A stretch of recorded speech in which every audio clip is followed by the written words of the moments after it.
Hello student, today's topic is catalysis. Catalysis is the process in which the catalyst participate in a chemical reaction. A catalyst are such substance which accelerate the rate of reaction and themselves remain chemically and quantitatively unchanged after the reaction. ठीक है कि catalyst ऐसे substance होते हैं जो chemical reaction में participate नहीं करते हैं, बल्कि वो केमिकल रेट को जो है वो एक्सलेट कर देते हैं. इट मीन्स वो रेट ऑफ रिएक्शन को इंक्रीज कर देते हैं. जैसे कोई भी रिएक्शन अगर 15 मिनट में होने वाला है, अगर उसमें कोई कैटालिस्ट हम डाल देते हैं तो वही रिएक्शन 2 मिनट के अंदर हो जाता है. अब ये कैटालिस्ट 2 टाइप्स के होते हैं. Number 1 promoters and number 2 inhibitors या पॉइजन्स. प्रोमोटर जो होते हैं वो रिएक्शन रेट को इंक्रीज कर देते हैं. These are substance that enhance the activity of catalyst. Promoter क्या करते हैं? कैटालिस्ट की एक्टिविटी को इन्हेंस कर देते हैं. और जो पॉइजन होते हैं वो कैटालिस्ट की एक्टिविटी को डिक्रीज कर देते हैं. जैसे हम अमोनिया का फॉर्मेशन है, इसमें आयरन जो हमारा वो कैटालिस्ट है. मॉलिब्डेनम जो होता है ये प्रोमोटर का काम करता है. ये कैटालिस्ट की एक्टिविटी को और तेज कर देता है. तो इस तरह से हमारे कैटालिस्ट में जो है प्रोमोटर्स और पॉइजन 2 जो है पार्टिसिपेट करते हैं. ठीक है, अब हमारा आ जाता है कैटालिस्ट 2 टाइप्स के होते हैं. Number 1 homogeneous catalysis and heterogeneous catalysis. Homogeneous catalysis means when the reaction and catalyst are in same phase the process is said to be homogeneous. Homogeneous का मतलब एक जैसा. अगर कैटालिसिस जो प्रोसेस हमारा हो रहा है, अगर उसमें रिएक्टेंट और कैटालिस्ट दोनों सेम फेज में है, जैसे फॉर एग्जांपल के लिए सल्फर डाइऑक्साइड का अगर हम ऑक्सीडेशन करवाते हैं तो उसमें नाइट्रोजन ऑक्साइड हम एक कैटालिस्ट के लिए लेते हैं, कैटालिस्ट की तरह लेते हैं. अब यहाँ पे हमारा सल्फर डाइऑक्साइड और जो ऑक्सीजन है वो गैसियस फेज में है. ठीक है, और यहाँ पे जो नाइट्रोजन ऑक्साइड हम कैटालिस्ट के रूप में ले रहे हैं वो भी हमारा गैसियस फेज में है. यानी कि reactant and catalyst both are in same phase. This type of catalysis is called homogeneous catalysis. Next हमारा आ जाता है, जैसे दूसरा एग्जाम्पल हम ले लेते हैं. Hydrolysis of methyl acetate is catalysed bye hydrogen ion furnished bye hydrochloric acid. यहाँ पे जो मिथाइल एसीटेट है वो लिक्विड फेज में है. वाटर हम ले रहे हैं वो भी हमारा लिक्विड फेज में है. और जो कैटालिस्ट है हाइड्रोजन क्लोराइड वो भी हमारा लिक्विड फेज में है. यानी रिएक्टेंट और catalyst both are in liquid phase, same phase में है. तो इस प्रोसेस को हम क्या कहेंगे? Homogeneous catalysis. नेक्स्ट हमारा आ जाता है हेट्रोजीनस कैटालिसिस.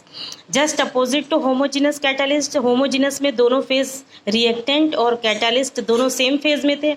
यहाँ पे क्या होता है कि जो रिएक्टेंट है उसका अलग फेज होता है, कैटालिस्ट का अलग फेज होता है. यानी कि दोनों जो है डिफरेंट फेज में होते हैं. It means the catalytic process in which the reactant and catalyst are in different phases is known as heterogeneous catalysis. For example, oxidation of sulfur dioxide into sulfur trioxide in the presence of platinum. अगर हम oxidation sulphur dioxide का करवा रहे हैं और उसमें catalyst हम platinum ले रहे हैं तो हमारा प्रोडक्ट बन रहा है सल्फर ट्राईऑक्साइड. अब यहाँ पे जो sulphur dioxide as a reactant काम कर रहा है ये हमारा गैसियस फेज में है.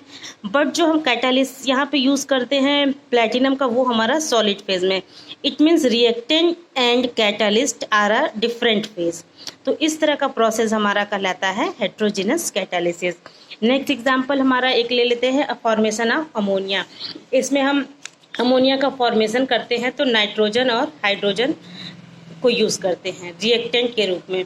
नाइट्रोजन और हाइड्रोजन हमारा गैसियस फेज में है, लेकिन हम इसमें जो कैटालिस्ट मिलाते हैं आयरन वो हमारा सॉलिड फेज में होता है. यानी कि reactant are in gaseous phase and catalyst in solid phase. Both are in different phases. तो this type of catalysis is called heterogeneous catalysis.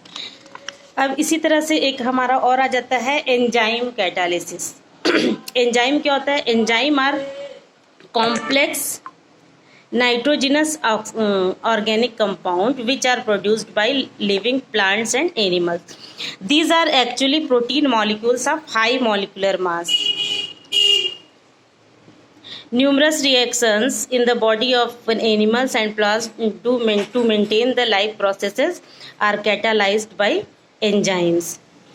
The enzymes are also called as biochemical catalyst. Enzyme को और हम biochemical catalyst भी कहते हैं, और इसके through जो रिएक्शन होते हैं उसको हम कहते हैं biochemical catalysis. Some of the examples, जैसे हमारा इन्वर्जन ऑफ केन शुगर है, ठीक है।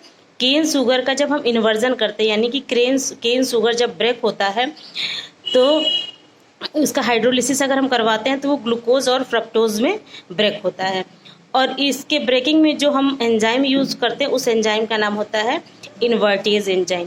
तो ये इन्वर्टेज एंजाइम क्या करता है, केन शुगर को ग्लूकोज और फ्रक्टोज में कन्वर्ट कर देता है।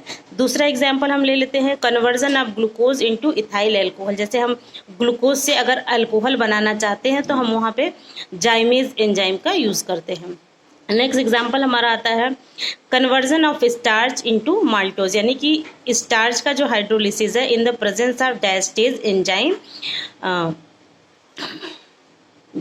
एंजाइम, और स्टार्च किस में चेंज हो रहा है, माल्टोज में।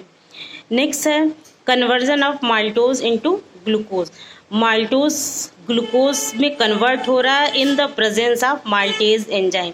अगर हम माल्टोज को लेते हैं और उसको ग्लूकोज में चेंज करते हैं तो वहाँ पे हमको एंजाइम यूज़ करनी पड़ती है माल्टेज एंजाइम। इसी तरह decomposition of urea into ammonia and carbon dioxide. अगर हम यूरिया का डिकम्पोजिशन करते हैं एंजाइम के प्रेजेंस में तो हमारा अमोनिया का फॉर्मेशन होता है और कार्बन डाइऑक्साइड का फॉर्मेशन होता है, और इस केमिकल रिएक्शन में जो भी एंजाइम यूज़ होता है उसका नाम होता है यूरेज। तो इस तरह से एंजाइम भी क्या होता है, एक तरह से कैटालिस्ट होता है जो रिएक्शन को तेज करता है, रिएक्शन की एक्टिविटी को इन्हेंस करता है, बस पार्टिसिपेट सिर्फ नहीं करता है। देखिए यहाँ पे केन शुगर में इन्वर्टेज एंजाइम सिर्फ क्या है, ये आ रहा है और रिएक्शन को तेज कर रहा है, यानी ग्लूकोज और फ्रक्टोज में बना रहा है, बट कहीं भी ये पार्टिसिपेट नहीं कर रहा है। इसका एंजाइम कैटालिस्ट का काम यही होता है, या किसी भी कैटालिस्ट का काम यही होता है कि वो रिएक्शन रेट को तेज कर देते हैं।